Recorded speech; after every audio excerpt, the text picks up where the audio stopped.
Hello everyone, this is Preeti Sharma and welcome to Shilpreeti Learning. Today we are about to end the chapter that was chapter number 1 from microeconomics, that is introduction. And in the last video we did PPC. हमने पढ़ा था production possibility curve के बारे में, या इसे PPF भी बोल सकते हैं, प्रोडक्शन पॉसिबिलिटी फ्रंट एरो. ठीक है, तो इसके बारे में हमने पढ़ा था. उसके बाद लास्ट एक टॉपिक रह गया था, that was the topic of change in PPC. So what does the change in PPC mean, आज हमें ये पढ़ना है. और चेंज इन PPC दो तरीके से होती है, रोटेशन एंड शिफ्ट. ठीक है, तो इसे पढ़ेंगे हम. पहले हम एक बार अपना PPC रिवाइज करते हैं कि PPC होता क्या है. तो PPC का जो फुल फॉर्म है वो है production possibility curve. So production possibility curve, that means कि कोई भी दो प्रोडक्ट हम लेके चलते हैं, दो कमोडिटी लेके चलते हैं, उन दो कमोडिटी को किन किन तरीके से प्रोड्यूस किया जा सकता है, मीन्स कि उनका पॉसिबल कॉम्बिनेशन क्या होगा. फॉर एग्जाम्पल मेरे पास लिमिटेड रिसोर्सेज है, हमें पता है. सो लिमिटेड रिसोर्सेज में अगर मुझे A और B दो कमोडिटी प्रोड्यूस करनी है तो मैं दोनों के कितने कितने यूनिट्स प्रोड्यूस कर सकती हूँ विद द गिवन रिसोर्सेज. ठीक है, तो इस पूरे पॉसिबल कॉम्बिनेशन को हम प्रोडक्शन पॉसिबिलिटी कर्व बोलते हैं जब हम इसे ग्राफ पे शो करते हैं. ठीक है, सो अगर मैं यहाँ एक शेड्यूल बनाऊँ कि A के मैं 5 यूनिट्स प्रोड्यूस कर रही हूँ, B का 10, और फिर मैंने नेक्स्ट बनाया, मैंने A का 10 प्रोड्यूस किया और B का 5.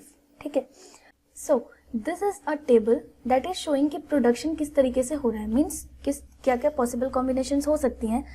तो इस टेबल को हम कहते हैं प्रोडक्शन पॉसिबिलिटी शेड्यूल. ठीक है, तो ये भी हमने लास्ट वीडियो में पढ़ा था और डिटेल में पढ़ा था. अगर आपने वीडियो नहीं देखी तो इस डिस्क्रिप्शन में आपको लिंक मिल जाएगी इस चैप्टर के सारे वीडियोस की. ठीक है, तो आप देख सकते हैं वहां से.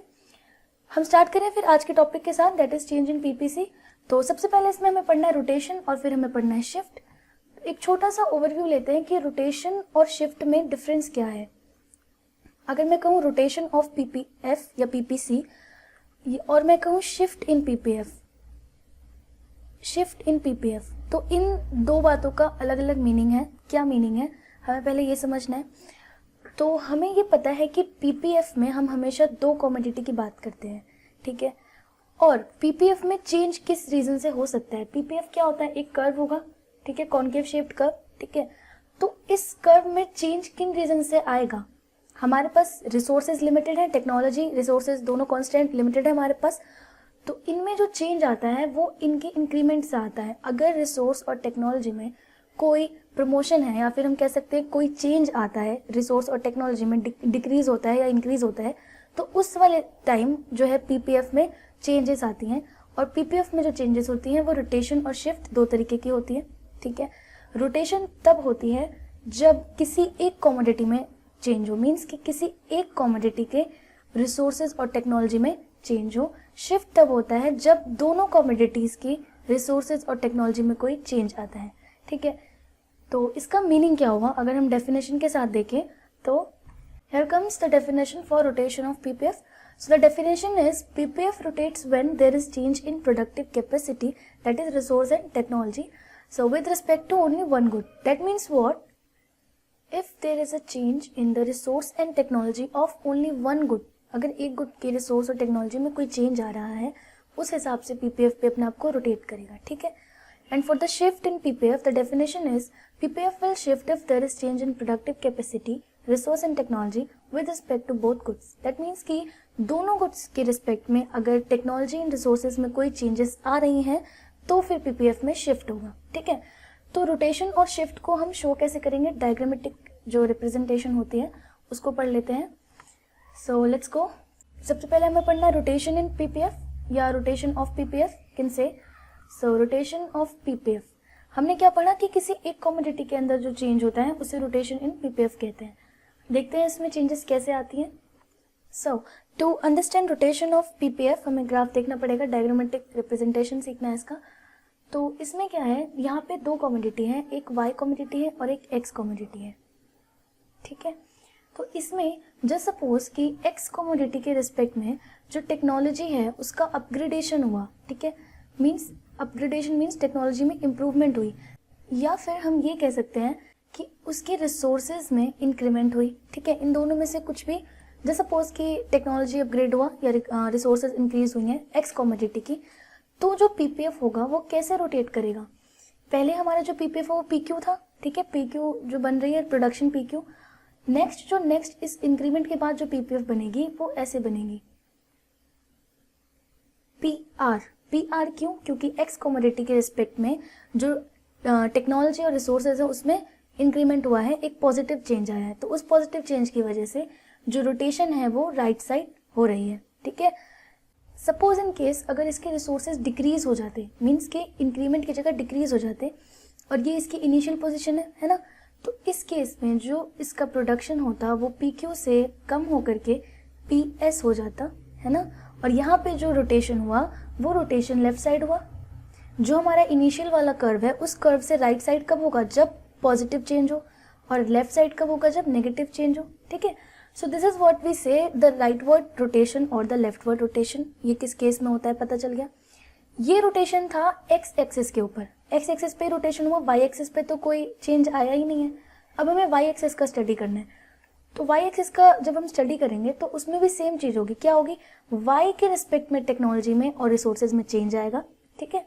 सपोज कि यहाँ पे वाई के रिस्पेक्ट में चेंज आए, टेक्नोलॉजी और रिसोर्सेज में इंक्रीमेंट, ठीक है, तो इस केस में क्या होगा, एक्स का प्रोडक्शन सेम रहेगा और वाई का प्रोडक्शन इंक्रीज हो जाएगा, there will be increase in the production of Y, है ना।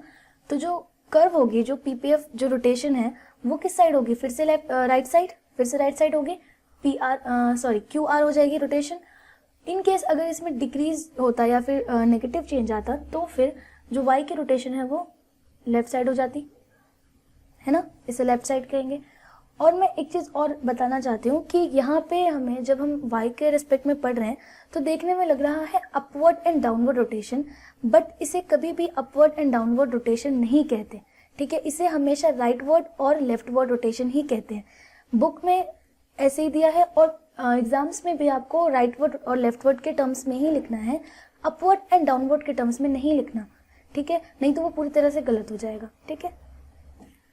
सो here we are over with this topic rotation of PPF, इससे हमने पढ़ लिया। और प्लीज इस बात का ध्यान रखना कि हमेशा जब भी आपको टर्म्स यूज करनी है एग्जाम्स में तो left and right term he use करना है, अपवर्ड एंड डाउनवर्ड टर्म्स को इस्तेमाल नहीं करना, ठीक है।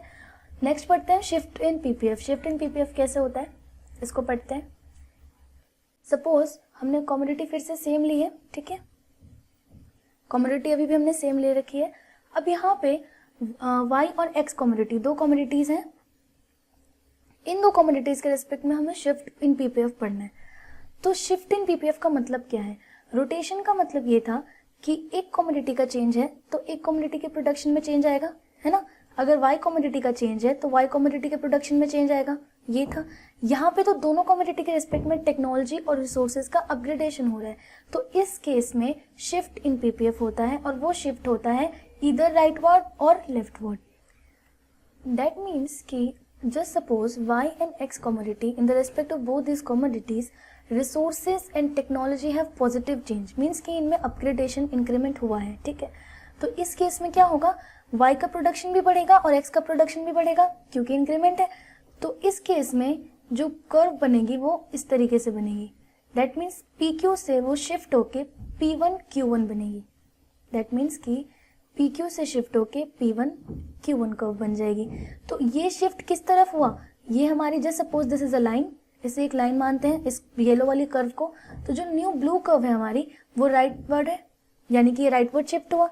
सिमिलरली अगर रिसोर्सेज और टेक्नोलॉजी में नेगेटिव चेंज है, मीन्स कि डिग्रेडेशन बोल सकते हैं या डिक्रीमेंट बोल सकते हैं, ऐसा कुछ है, तो कर्व क्या होगा, वो लेफ्टवर्ड शिफ्ट हो जाएगा, P2 Q2, मीन्स PQ से P2 Q2 की तरफ शिफ्ट हो जाएगा और ये लेफ्टवर्ड शिफ्ट है। सो ऑलवेज रिमेंबर कि आपको लेफ्टवर्ड एंड राइटवर्ड ही लिखना है, कभी भी कहीं पे भी अपवर्ड एंड डाउनवर्ड नहीं लिखना, पूरी तरह से वो गलत हो जाएगा, ठीक है। So this is how we represent it in diagram. और इससे रिलेटेड क्वेश्चंस आते हैं, थोड़े VBQ टाइप आते हैं कि अगर गवर्नमेंट ने कुछ इस तरीके के चेंजेस करे हैं इकोनॉमी में जिसकी वजह से दोनों कमोडिटीज पे इफेक्ट पड़ रहा है, तो उसको आपको PPC कर्व में बताना है, उसमें रोटेशन या शिफ्ट बतानी है, इस तरीके के क्वेश्चंस आते हैं। तो ऐसे क्वेश्चंस करने होंगे आपको, उसके बाद ही ये कंसेप्ट अच्छे से क्लियर होगा। इसके अलावा आपको कहीं पे भी डाउट होता है तो आप मुझे कमेंट सेक्शन में बता सकते हैं, फिर वहाँ से मैं आपकी हेल्प कर सकती हूँ, ठीक है। सो एक बार ओवरव्यू लेते हैं, मीन्स एक बार फिर से पढ़ते हैं क्या क्या पढ़ा हमने। ये जो हमारा टॉपिक है पीपीएफ एंड पीपीसी, जो भी कुछ भी बोल सकते हैं इसे, सो ये टॉपिक बहुत ज़्यादा ही इम्पोर्टेंट है। तो इसका एक बार हम इसकी समरी ले रहे हैं। सबसे पहले हमने क्या पढ़ा था कि जो पीपीएफ स्लोप होता है वो डाउनवर्ड स्लोपिंग होता है। डाउनवर्ड स्लोपिंग कैसे, वाई एक्सेस से शुरू होता है, एक्स पे ओवर होता है, this is downward sloping, right. So ये हमने पहले पढ़ा था और हमने इसका रीज़न ये पढ़ा था कि इसका रीज़न ये है कि एक कमोडिटी का प्रोडक्शन बढ़ाने के लिए दूसरी कमोडिटी के प्रोडक्शन में हमें थोड़ी सी कटौती करनी पड़ती है, मीन्स कि थोड़ा सेक्रीफाइस करना पड़ता है। तो ये पीपीएफ के डाउनवर्ड स्लोपिंग का रीज़न है। उसके बाद हमने पढ़ा था कि ये कॉनकेव शेप होता है, ठीक है। कॉनकेव शेप क्यों होता है, क्योंकि एमआरटी जो होती है वो इंक्रीजिंग होती है ना। और एक और चीज़, जो पीपीएफ कर्व है वो सिर्फ कॉनकेव शेप ही नहीं होता, ये कभी कभी एक स्ट्रेट लाइन भी हो सकती है। ये तब होती है जब एमआरटी कांस्टेंट हो, इसमें ना डिक्रीमेंट हो ना इंक्रीमेंट हो, कांस्टेंट रेट से एमआरटी चल रही हो, ठीक है। तब जो होती है पीपीएफ कर्व एक स्ट्रेट लाइन होती है, ठीक है। और उसके बाद हमने नेक्स्ट पढ़ा था कि पीपीएफ में हमने नेक्स्ट पढ़ा दो ये प्रॉपर्टीज हो गई। पहले तो कि ये डाउनवर्ड स्लोपिंग होता है क्योंकि दोनों कमोडिटी का प्रोडक्शन का इन्वर्स रिलेशनशिप होता है। और दूसरा हमने पढ़ा था कि ये कॉनकेव शेप होता है एमआरटी इंक्रीमेंट की वजह से। और हम ये भी कह सकते हैं कि स्ट्रेट लाइन भी हो सकता है, कब, जब एमआरटी कांस्टेंट हो, ठीक है। उसके बाद पीपीएफ हमें शो क्या करता है, ये शो करता है कि कितने मैक्सिमम अवेलेबल पॉसिबिलिटीज हैं दो कमोडिटी को प्रोड्यूस करने की विद द गिवन रिसोर्सेज। उसके बाद हमने पढ़ा था कि अगर पीपीएफ में इकोनॉमी इस कर्व के आउटवर्ड कहीं पे ऑपरेट कर रही है तो ये एक अनअटेनेबल कॉम्बिनेशन है, इसलिए क्योंकि यहाँ पे इकोनॉमी को ऑपरेट करने के लिए रिसोर्सेज का ज़्यादा होना ज़रूरी है और हमारे पास जितने रिसोर्सेज थे उसका यूज़ करके हमने पीक्यू प्रोडक्शन वाला कर्व बनाया है। उतना रिसोर्स करके हम उतना यूज़ करके हम इतना ही प्रोडक्शन कर सकते हैं। तो अगर पीपीएफ कर्व के आउटसाइड कहीं पॉइंट इंडिकेट हो रहा है, इसका मतलब है वो अनअटेनेबल कंडीशन है, ठीक है।